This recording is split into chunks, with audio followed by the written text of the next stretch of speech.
누가복음 1장 26절부터 38절까지의 말씀을 제가 읽겠습니다. 여섯째 달에 천사 가브리엘이 하나님의 보내심을 받아 갈릴리 나사렛이란 동네에 가서 다윗의 자손 요셉이라 하는 사람과 약혼한 처녀에게 이르니 그 처녀의 이름은 마리아라. 그에게 들어가 이르되 은혜를 받은 자여 평안할지어다. 주께서 너와 함께 하시도다 하니 처녀가 이 말을 듣고 놀라 이런 인사가 어찌함인가 생각하매 천사가 이르되 마리아여 무서워하지 말라. 내가 하나님께 은혜를 입었느니라. 보라 내가 잉태하여 아들을 낳으리니 그 이름을 예수라 하라.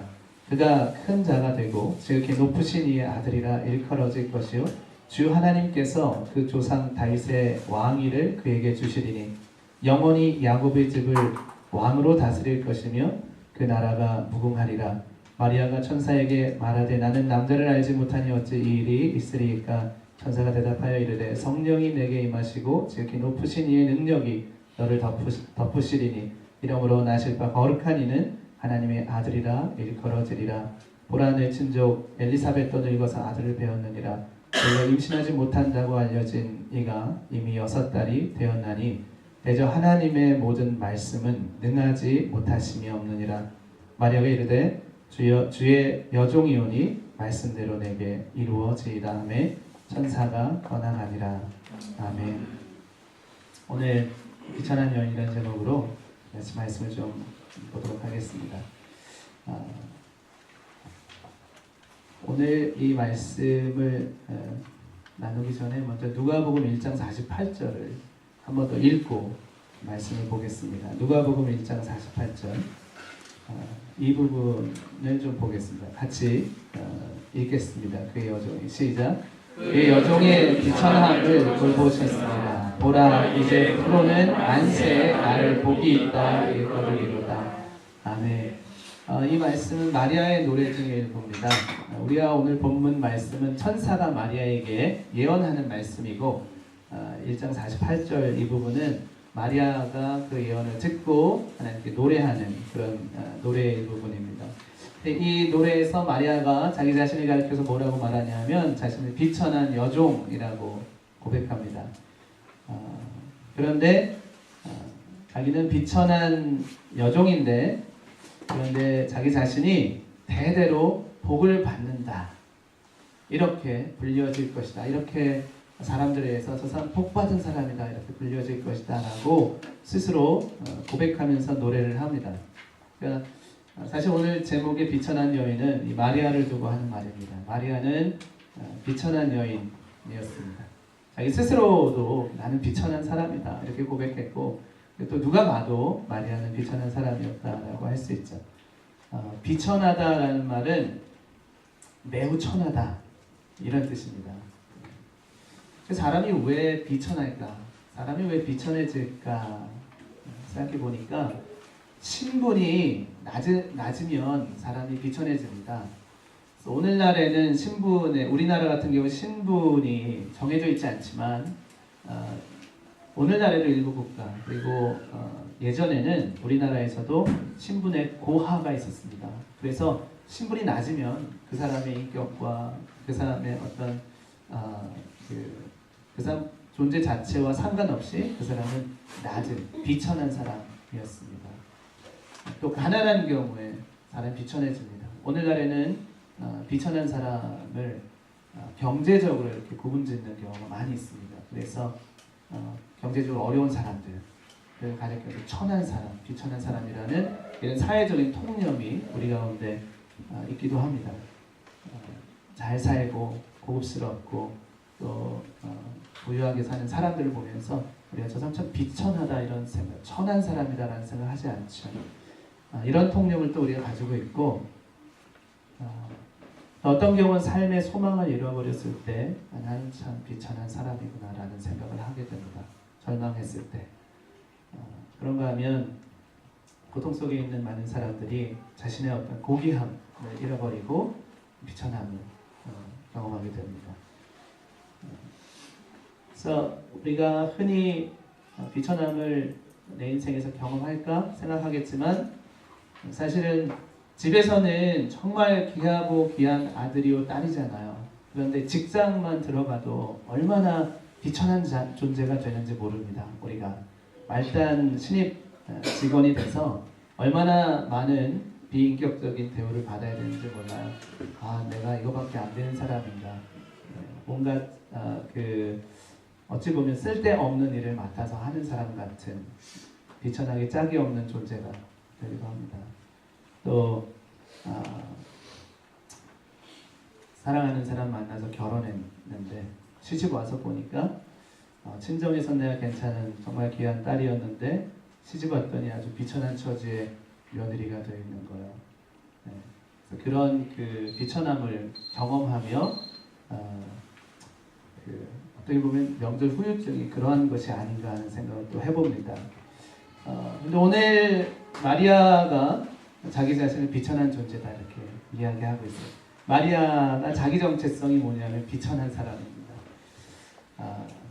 그런데 천사를 만나고 하나님의 이 약속을 받으면서 마리아가 그 비천한 사람이라는 자기 정체성을 가지고 있던 사람이 어떻게 고백하냐면 나는 대대로 만세 수많은 세대 속에서 복 받은 사람이다. 복 있는 사람이다. 축복의 사람이다 라는 이야기를 듣게 될 것이다. 이런 고백으로 바뀌게 됩니다. 정말 어마어마하죠. 비천한 사람에게 은혜를 주시는 하나님이십니다. 믿으십니까? 우리 하나님은 비천한 사람에게 은혜 주시는 하나님이세요. 나폴레옹이 전쟁 중에 나폴레옹의 병사 중에 한 명이 아주 큰 잘못을 저질러서 사형을 받게 됐습니다. 그때 자기 아들이 사형에 처해지게 된 것을 이제 알고 그 어머니가 병사의 어머니가 나폴레옹을 찾아갔어요. 그래서 나폴레옹한테 간곡히 부탁합니다. 장군님, 저와 제 아들을 불쌍히 여겨주십시오. 저희들에게 은혜를 내려주십시오. 이렇게 간곡히 부탁해요. 그러니까 나폴레옹이 그 말을 듣고 있다가 뭐라고 얘기하냐면 당신과 당신 아들은 은혜 받을 자격이 없습니다. 이렇게 나폴레옹이 말했다 그래요. 근데 그 어머니가 뒤로 물러나지 않고 아들 일이니까 나폴레옹에게 뭐라고 얘기했냐면 예, 그렇습니다. 은혜 받을 자격이 있으면 그것은 은혜가 아니죠. 은혜 받을 자격이 있는 사람이 받는 것은 은혜가 아닙니다. 그런데 비천한 사람이 받는 것이 은혜인 것이죠.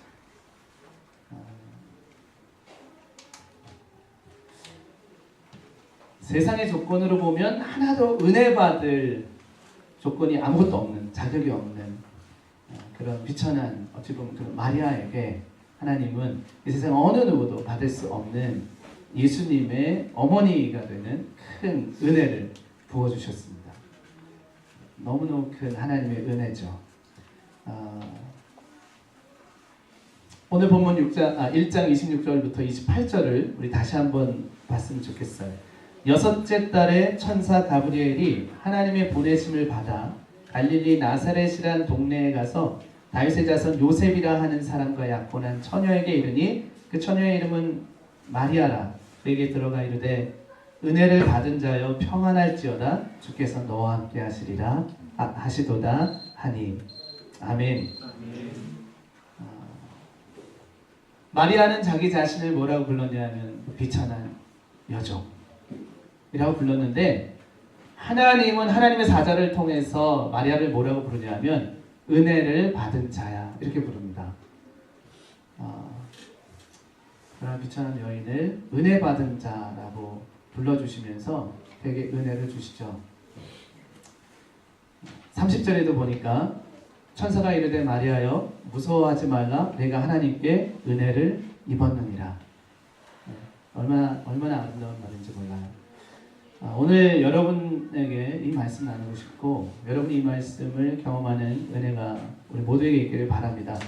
은혜를 받은 자여 평안할지어다 주께서 너와 함께 하시도다. 한번 자기 자신에게 한번 이렇게 해주세요. 한번 해볼까요? 같이 시작. 은혜를 받은 자여 평안할지어다 주께서 너와 함께 하시도다.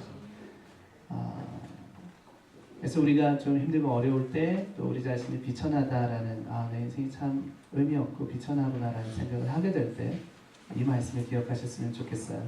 은혜를 받은 자 평안할지어다 주께서 너와 함께 하시도다. 그래서 하나님이 주신 은혜, 마리아에게 주신 은혜, 그 평안함을 누리게 하는 은혜가 과연 뭘까? 세 가지 정도로 오늘 본문 말씀에서 이야기를 하고 싶습니다. 첫 번째 받은 하나님의 은혜가 무엇인가 하면 마리아에게 이것은 깨닫는 은혜, 하나님께서 마리아로 하여금 깨닫게 하시는 은혜를 부어주셨다는 것이죠. 마리아는 비천한 인생을 살았지만 자신도 알았고 남들도 그것을 알았습니다. 결혼도 비천한 비천한 그 집안에 가서 요셉이라고 하는 그냥 평범한 목수의 약혼자가 됩니다. 어느 하나 그 고귀한 모습이 없죠. 어디 하나 남들의 존경을 받을 만한 그런 삶의 모습이 없는 그런 모습입니다. 그렇지만 마리아가 하나님의 이 천사를 통해서 자기가 은혜 받았다는 사실을 깨닫게 됩니다. 내가 은혜 받았구나 라는 것을 깨닫는 것이 얼마나 큰 은혜인지 몰라요. 많은 사람들이 은혜를 받고도 내가 은혜 받았다는 이 사실을 깨닫지 못하기 때문에 은혜를 누리지 못하는 것입니다. 마리아는 전에는 자기가 은혜 받은 자라는 사실을 깨닫지 못했어요. 비천한 자구나. 그러나 이제 나는 은혜 받은 자구나로 깨닫게 된 것이죠.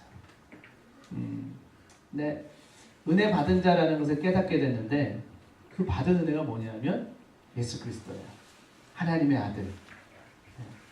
하나님의 아들이 마리아가 시집 온 그 집에 아들로 오시는 거예요.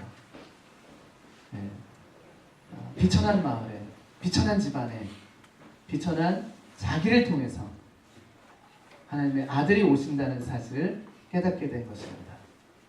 이것이 큰 은혜예요. 내가 은혜 받았구나.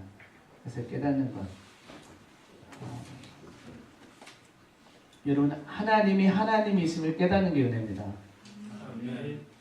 얼마나 큰 은혜인지 몰라요. 그 은혜를 받지 못하면 깨닫지 못합니다. 하나님의 아들이신 예수님께서 내게 오셨다라는 것, 이것을 깨닫는 은혜, 이 은혜를 받았기 때문에 여러분들이 지금 이 자리에 있는 줄로 믿습니다. 이 깨닫는 은혜, 이것이 얼마나 큰지 몰라요. 여러분, 우리가 비천합니까? 우리가 비천하죠. 내 삶에서 우리는 세상적으로 고귀하다, 존경받고 존귀하다 이런 대접을 받지 못하고 살 수 있습니다. 우리가 확실히 아는 것은 무엇이냐 하면 예수 그리스도의 은혜가 내 안에 있다라는 것을 우리가 이미 깨닫고 있다는 거예요. 이것이 큰 은혜입니다.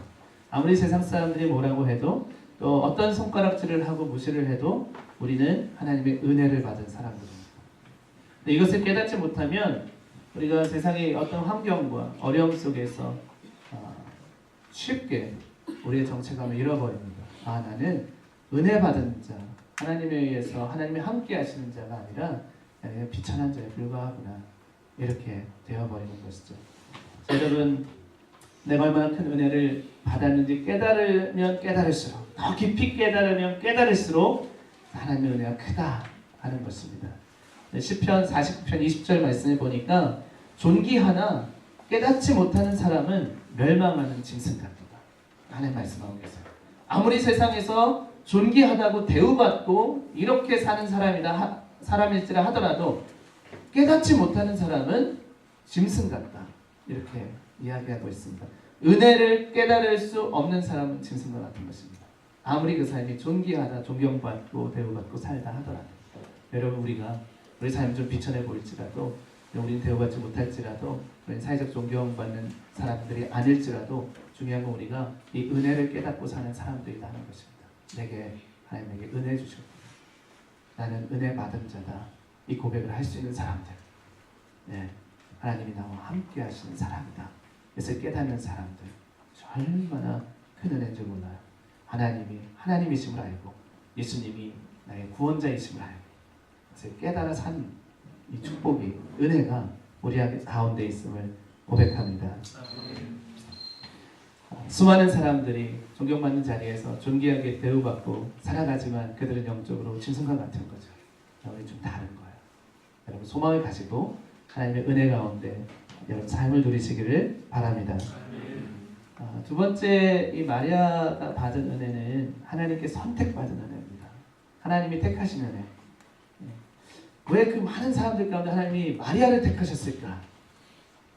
그때도 참 많은 사람들이 있었을 텐데 왜 하나님께서 이 큰 예수 그리스도라고 하는 어마어마한 이 큰 구원의 역사를 이루시는데 마리아라는 이 한 여인을 선택했을까? 도대체 마리아가 무엇이 예수님에게 하나님에게 하나님의 눈에 들었기에 마리아가 선택된 것일까?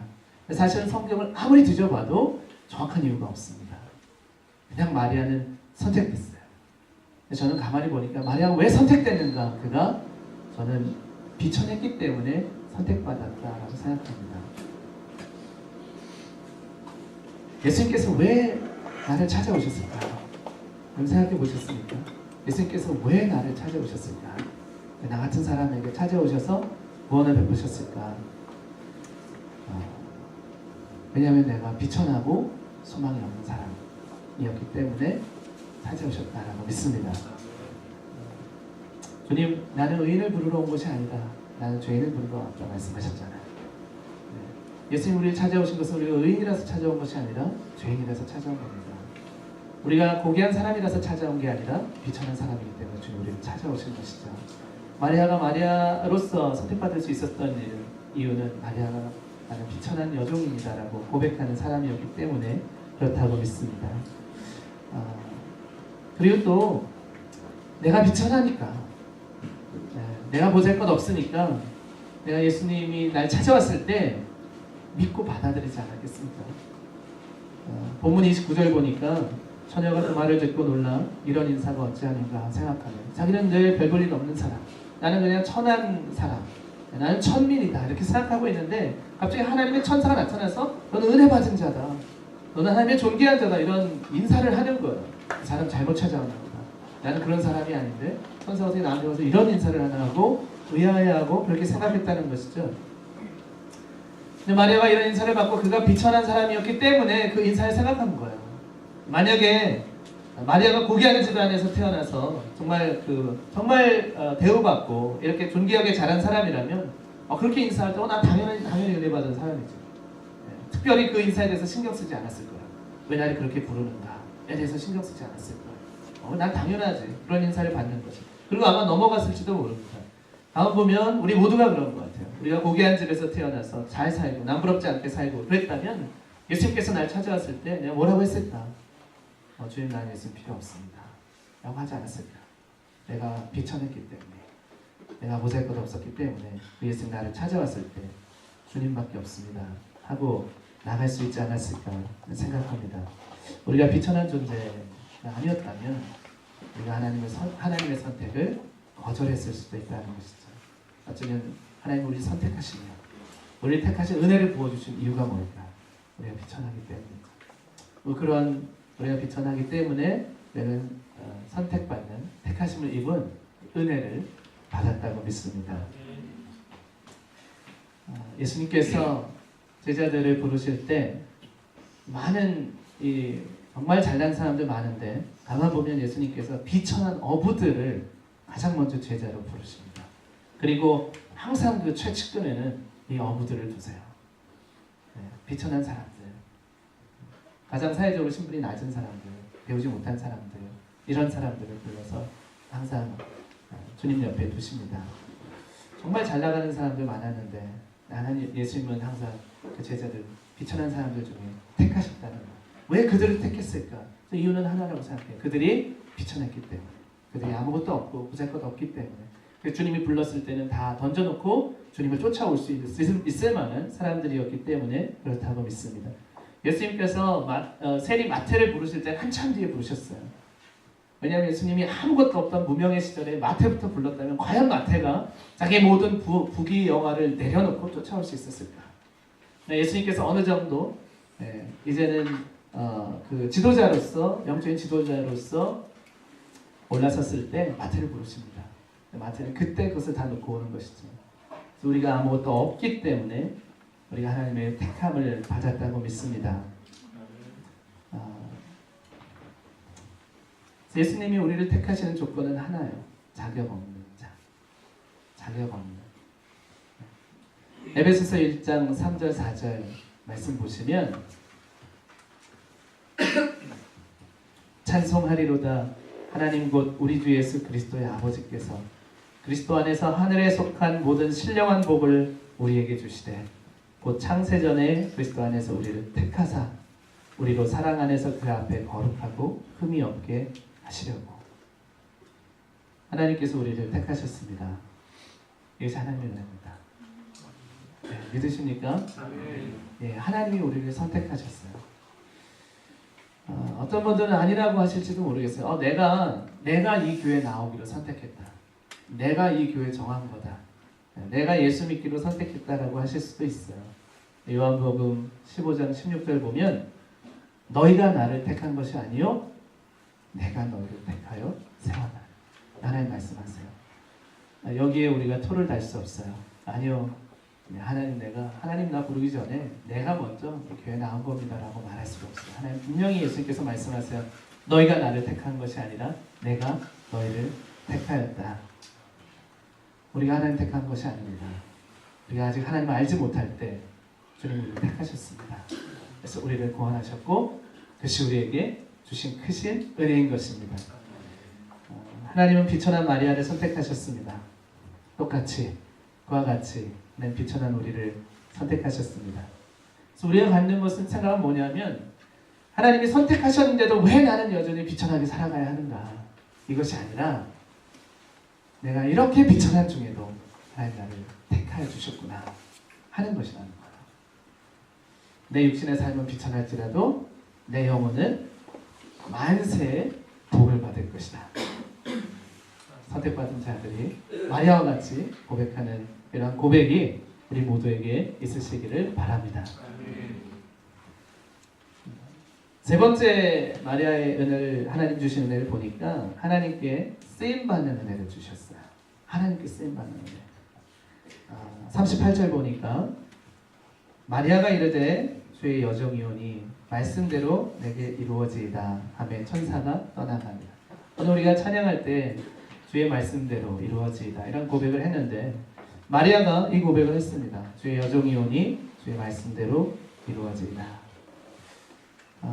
천사가 마리아에게 내가 아이를 잉태하게 될 것이고 그 아이가 다윗의 혈통을 이어받는 이 왕위를 계승하는 하나님의 아들이다 이렇게 이야기를 했어요.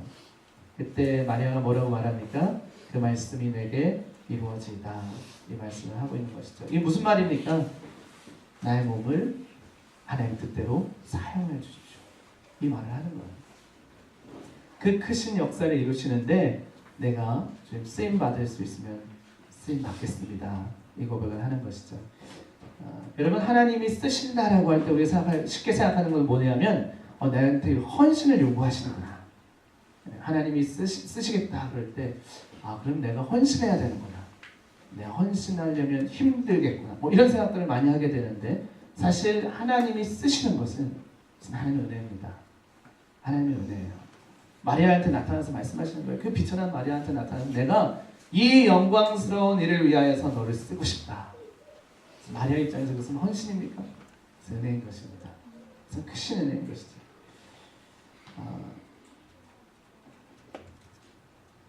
그래서 많은 사람들 중에 마리아가 예수 그리스도의 성육신의 통로로 사용이 됐습니다. 쓰임받은 거예요. 그 비천한 마리아가 성모 마리아로 추앙받기까지 되었습니다.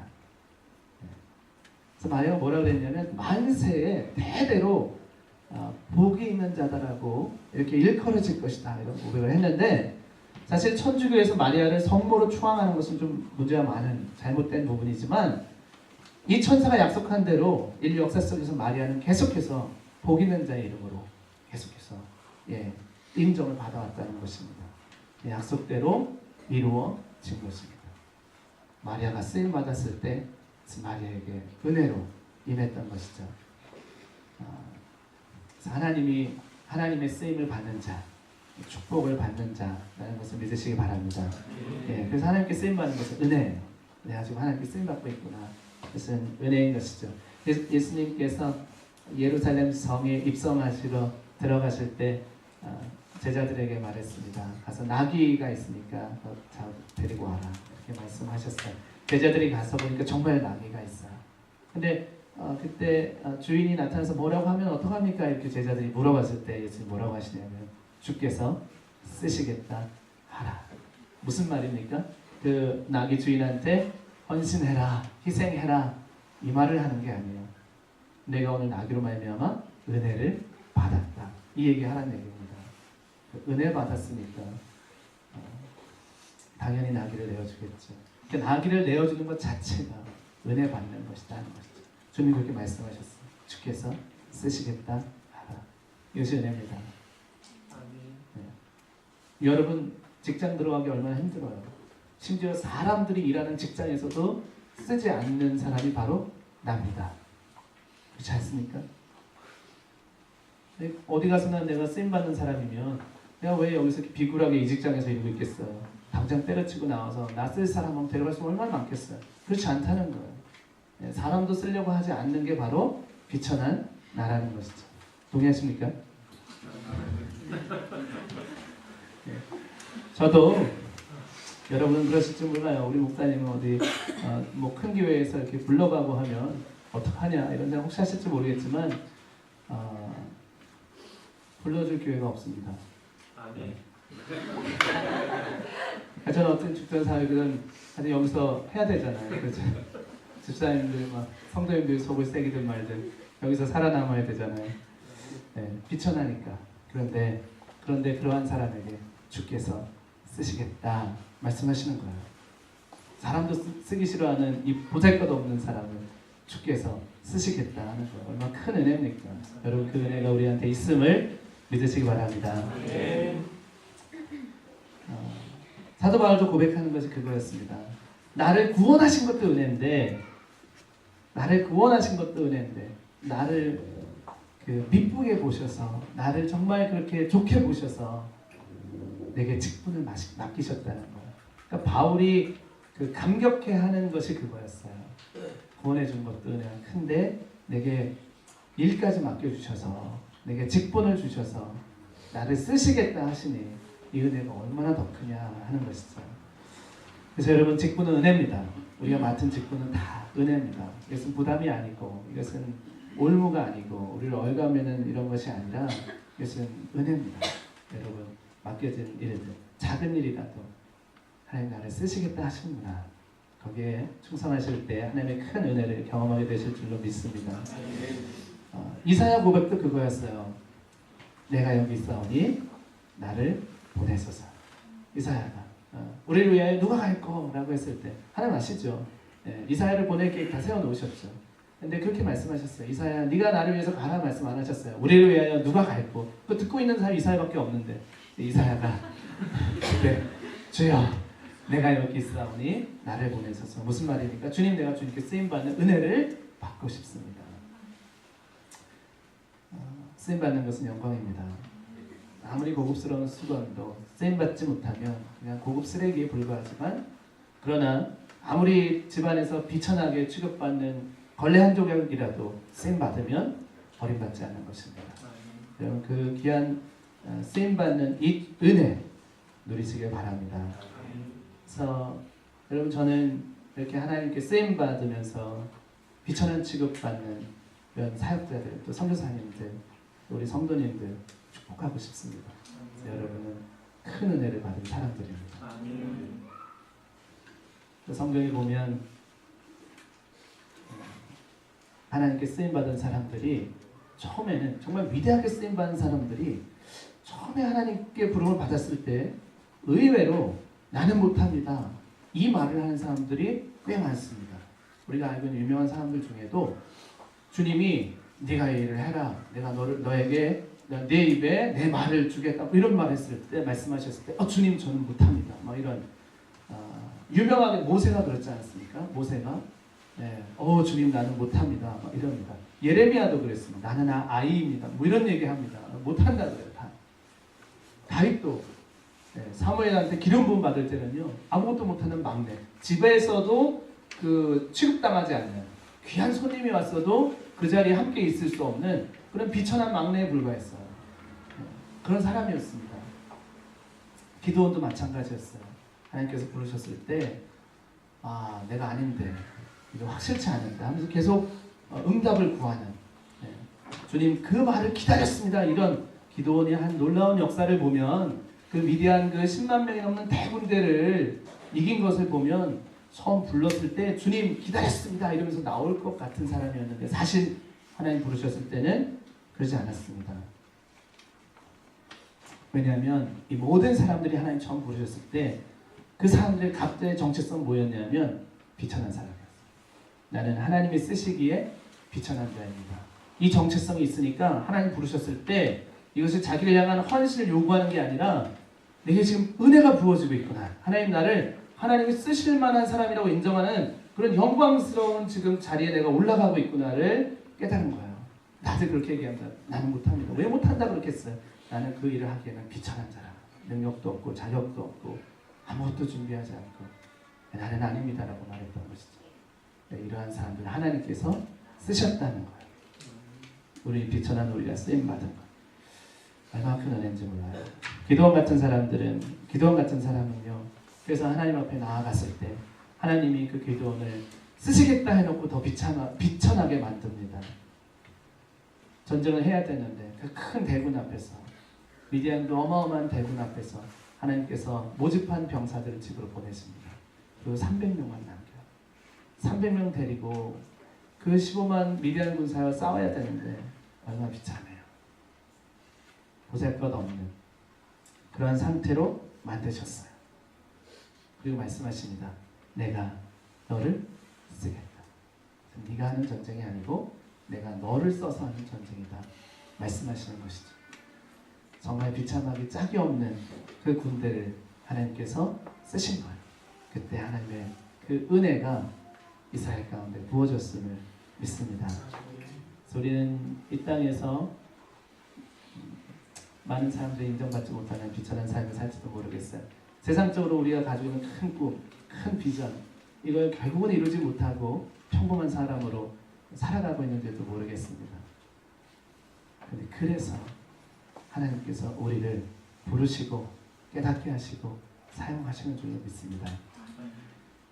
우리 모두 하나님의 그 은혜, 그 영광스러운 은혜, 하나님의 은혜를 받은 사람들입니다. 우리 이것을 잊지 않았으면 좋겠어요.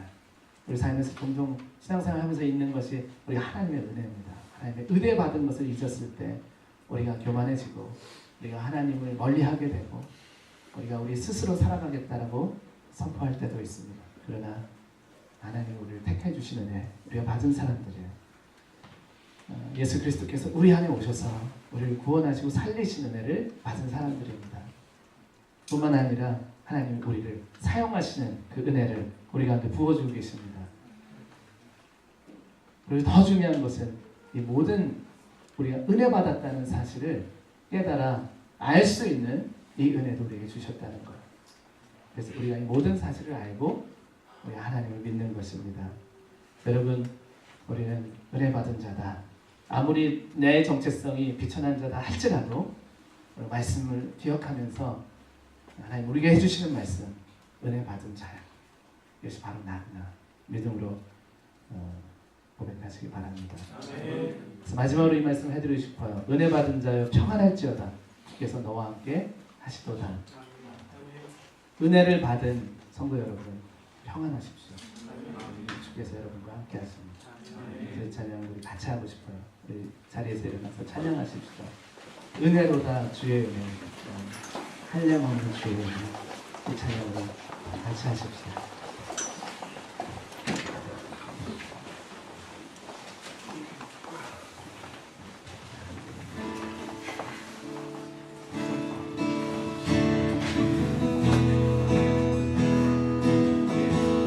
우리 하나님의 은혜를 기억하면서 전한 나를, 아무것도 없는 나를, 자격 없는 나를, 죄악 속에 살던 나를 부르셔서 나를 택하시고 예수 그리스도가 내 안에 들어오셔서 나를 살게 하시고 나를 쓰시며 이 모든 은혜를 깨닫게 하시는 하나님을 깨닫게 하고 예수 그리스도가 하나님의 아들이시오 구원되심을 깨닫게 하는 은혜를 주셨습니다는 믿음의 고백으로 우리의 찬양 같이 하시겠습니다. 시작됐네 우리 주님의 능력이. 시작됐네 우리 주님의 능력이 나의 삶을 다스리고 나의 삶을 다스리고 새롭게 하네 새롭게 하네 자유하네 자유하네 죄와 사망으로부터 죄와 사망으로부터 나의 삶은 변하고 나의 삶은 변하고 충만하네 충만하네 우리 같이 고백하십시다.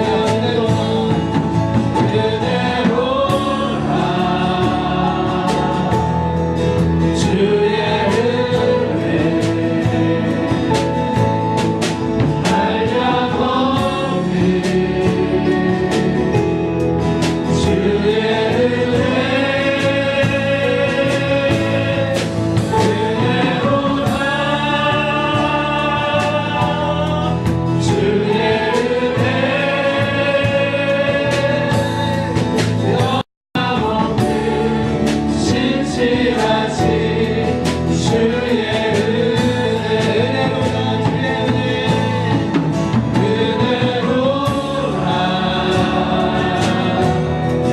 주의 은혜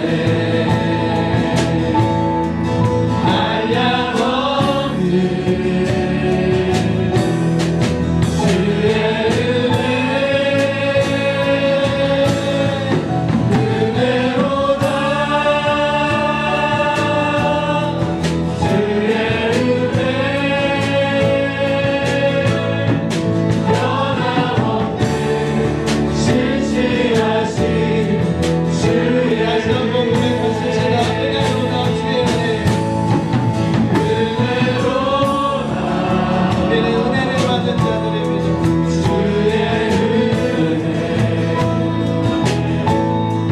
한량없는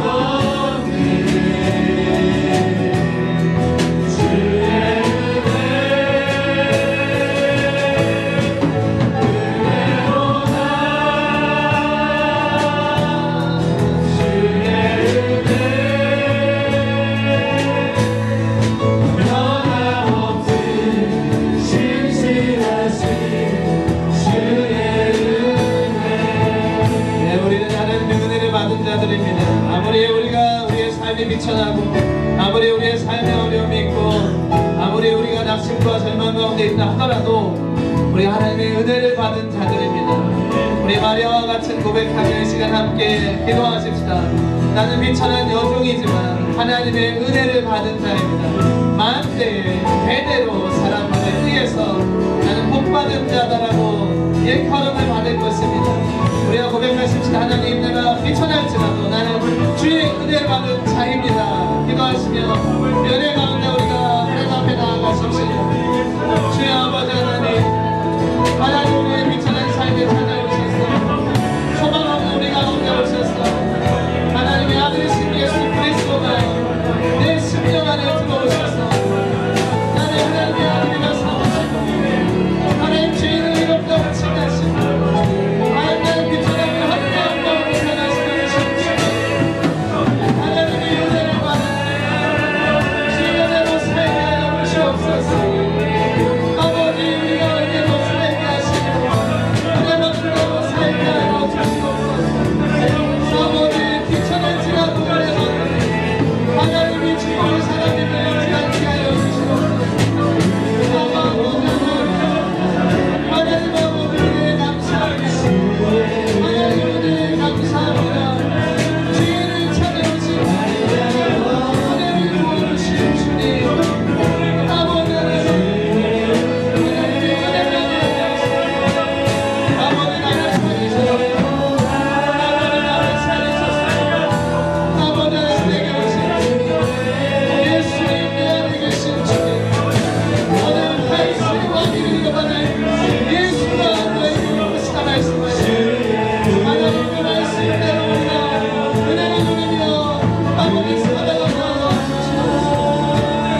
비천한 우리들을 주님 기억하시고 하나님의 은혜로 우리를 덮어주셔서 감사합니다. 비천한 자들을 하나님의 영광으로 이끌어주셔서 감사합니다. 이 땅에도 기억하는 사람 없는 이 이름을 하나님 하늘나라의 생명책에 기록해 주시는 그 은혜를 주심을 감사합니다. 하나님이 하늘의 비밀을 깨닫게 해주시는 이 은혜를 주셔서 감사하고 하나님 자격 없는 우리들을 세우셔서 주께서 쓰시겠다 말씀하셔서 감사합니다. 하나님 이 은혜로 살게 하여 주시옵소서. 오직 은혜로 살아가도록 축복하여 주시옵소서. 하나님 이 은혜를 깨닫지 못한 자들 은혜를 깨닫게 하시고 이 은혜의 이 택하심 앞에 순종하지 못한 자들 하나님 이 택하심 가운데 순종케 하시고 하나님 쓰시겠다 하시는 이 은혜의 이 선포 앞에 하나님 결단하지 못한 자들이 하나님 주의 뜻대로 주의 말씀대로 이루어지다 고백하는 우리가 되게 하여 주시옵소서.